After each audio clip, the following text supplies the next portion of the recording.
Hi everyone, it's Lex from Path of Night. This month, in the spirit of giving, we're releasing some of our Ko-Fi exclusive content free to all of our listeners. For just $3 a month, you too can get regular access to Letters to the Coterie, outtakes and table talk from our latest episodes, and early access to exclusive one-shots. Higher tier subscribers get access to in-character writing, quarterly hangout nights with the cast, and more. So go to ko-fi.com/Path of Night and sign up to get access to dozens of hours of content just like this. All right, we've got another interesting letter here. With the Sabbat's crusade eyeing the domain of New Haven to ravage and further its grasp and control, would any of you diablerize any or all of the wayward princes and other kindred not from the domain to help guarantee your own survival? No! I think I've made my views on this pretty clear. No! It's not likely. Miles! No! Look, I'm hard to say 100% on anything, but it's not likely. That has not been my experience with you, ever. I mean, When I doesn't it...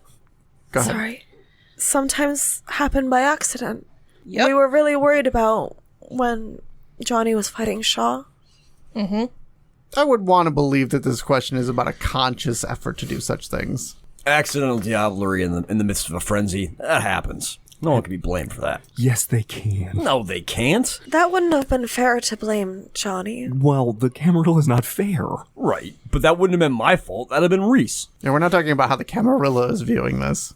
Okay, That wasn't the posing of the question. Okay, but I think...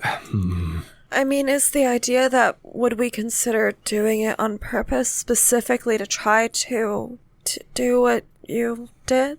I believe that is where the pointed question is going, yes. Well, here's a flip on that. If you were in a struggle for your life against an enemy of our Coterie, New Haven, whatever, and the fight was so intense that your choices were to either roll over and accept defeat and die, or go into a frenzy, knowing that if you did, you may end up diablerizing the person that you were fighting. Would you make that choice, or would you just surrender and die? I guess it's a confession, but when we were, well, most of us, sorry Neil, when the rest of us were in the Chantry, I thought about it when Reese seemed like, it's not because I wanted to eat him, it's because I thought maybe he would go away and we would stop having to deal with him as a problem. From a consideration point, it doesn't even consider the fact that we're just killing people to get rid of them. Yeah, at that point, can't you, if you need to get rid of them, can't you just kill them to get rid of them? Yes, 100%. So no, don't. But you're avoiding the question I posed. Well, so if the choices are lay over and accept defeat and die, or enter frenzy knowing that your beast might do something awful, what's the choice? Johnny, you've seen me in frenzy. This is like a weird question for me because me in frenzy is less effective and dangerous than me not in frenzy. But there's still a chance, right? I mean, if either one of us... No one is saying any of these princes are super competent. I don't think that I don't think I have that kind of strength to rip someone's soul out either. But sometimes it seems like I don't know how it works. It's also not 100% guarantee at that point. He's just saying there's a chance. If I wound up diablerizing someone, I wouldn't survive. And I would make sure of that. Well, I don't know. We could probably do something about it, but I don't know, John. It's hard for me to imagine a scenario where me frenzying gives me a better chance of survival. That's kind of my issue. But it's not necessarily hard for me, as if I had to use up my blood for speeding things along. If I needed to use my gun to save you guys or something, then I would have to pick that option. In general, it sounds like most of us would go with the risk and deal with the consequences.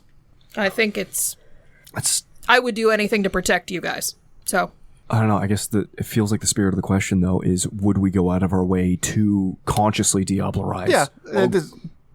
I can agree with that. And to that end, I don't think I could. I'm pretty sure I wouldn't. Because it's not even necessarily like the question as posed wasn't to protect everyone else even. It was, nope. Would you do this to survive? I feel like it was a designed question to get beneath our skin a little bit. Well, yeah, you don't ask about diablerie publicly. By the way, I feel like we've gotten more of these kinds of questions since you hung that portrait up. It's in my room. It was made in the middle of Your In office. your room? It's in your office behind It's your not in your throne. bedroom with a Van Halen poster. You have a Van Halen poster in your room? not in my regular room. Diablerie scares me. Yeah. I don't think I really understand it. A lot of it's just concepts of evil. If you're... Don't get mad. I mean, I'm going to say this, and I'm not saying it to prompt a whole like argument about Nazism and stuff, okay? But if you're to believe some of the writings of, you know, the origin of vampirism and stuff, and if you believe in Cain and all that, even Cain was like, hey, here's my rule, don't do that. So, like, you know, I gotta feel like if going back to the origin of vampire thousands upon thousands of years ago, they were like, hey, this is evil and horrific and wrong, you know, it's hard for me to find a way to justify it in my head. Is that relevant to now, though? I mean, it depends on the elders you talk to. I'll say a few things about that. When your hot blood is up and in the moment, it seems like the right thing to do. And I think it's easy to justify it when you're using that kind of logic. But in the cold-blooded moments after, when you're just going based off of your instinct feelings, I think we all know that it's something evil. I think in general we can sum it up as that none of us really are coming out here to commit diablerie in the first Premeditated. degree. Premeditated. That's the word I was looking for. Thank you. And that whoever you wrote this in, you don't have to worry. It's not a big deal anymore. Thank you. It's still a big Not deal. a big deal anymore. All right, cut the mic. We need to have another talk.